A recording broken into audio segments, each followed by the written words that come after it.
Le të fillojmë me një ide. Si mundet që një fjalë vetme, vetëm një, të na zbulojë gjithë mekanizmat e fshehur të pushtetit në botën letrare? Pikërisht këtë do të zbërthejmë sot. Dhe gjithçka nis nga ky citat i shkrimtarit Berzat Sadiki.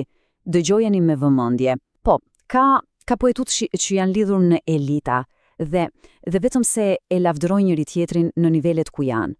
Ktu fshihet gjithçka. Pra, pyetja që shtrohet është kjo: si arrin një fjalë vetme, aq e veçantë sa poetuks, të bëhet një lloj çelësi për të kuptuar pushtetin në art? Le të nisim ta zbërthejmë, shtresë pas shtrese, për të parë se çfarë fsheh brenda. Fillojmë me shtresën e parë, atë më të dukshmen. Pra, arma e gjuhës. Do të shohim fjalët ashtu siç janë, në sipërfaqe, si një sulm retorik. Fjala kyçe sigurisht është poetuc. Në shqip, kjo prapashtesë zakonisht përdoret për të zvogluar ose për këdelur diçka. Por kujdes, këtu konteksti ndryshon totalisht. Nuk është një term për këdelie, por kontrazi, është një mjet i pastër ironie dhe degradimi. Dhe efektet retorike janë të menjëhershme, apo jo? Së pari, ajo zvoglon autoritetin estetik të dikujt. Pastaj, sugjeron se i mungon thellësia artistike. Praktikisht, krijon një kategori të re, por një kategori nënvlerësuese.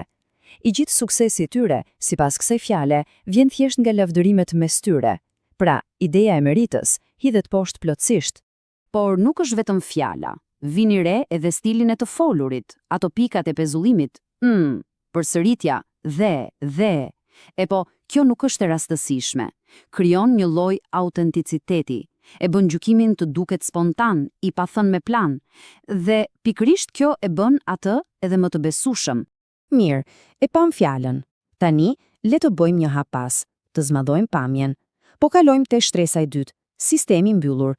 Pra, nuk shohim më vetëm gjuhën, por rrjetin letrar që ajo përshkruan.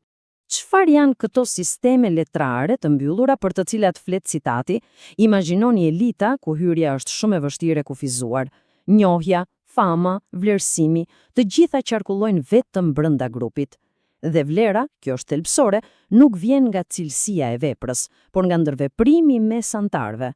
Është si një dhomje hone. Ky sistem ushqehet nga një cikël i qartë. Ja si funksionon. Hapi i parë, individët brenda grupit lavdërojnë njëri tjetrin. Kjo çon te hapi i dytë, dukshmëria e tyre rritet, por në mënyrë artificiale. Dhe kjo dukshmëri më e lartë çon në hapin e tretë, akoma më shumë lavdërime brenda grupit.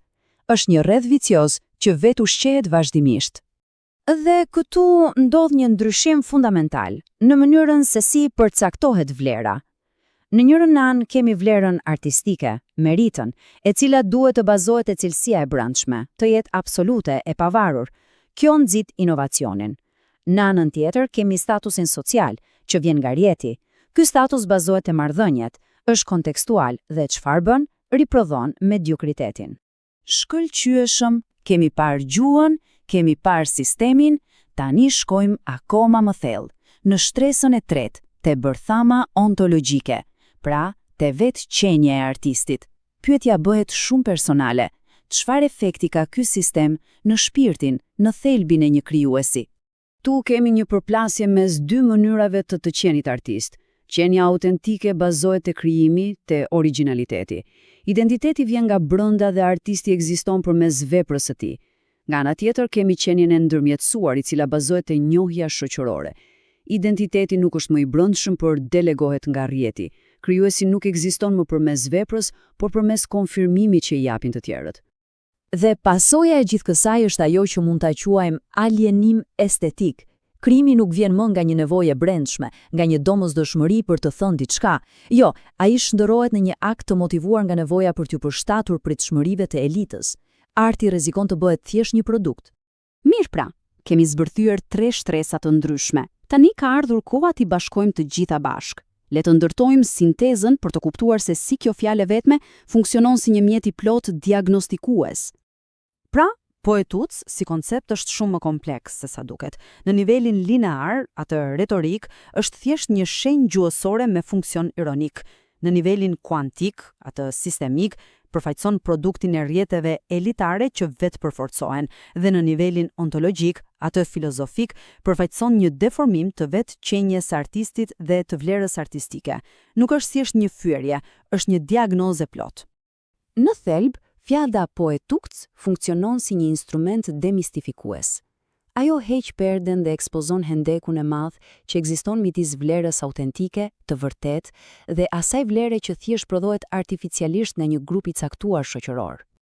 Dhe gjithë kjo analizë na lë me një pyetje të fundit, një pyetje thelbësore që vlen për çdo fushë krijuese. Kur njohja, pra të qenit i njohur brenda një rrethi, zëvendëson meritën, çfarë humbet arti në të vërtetë?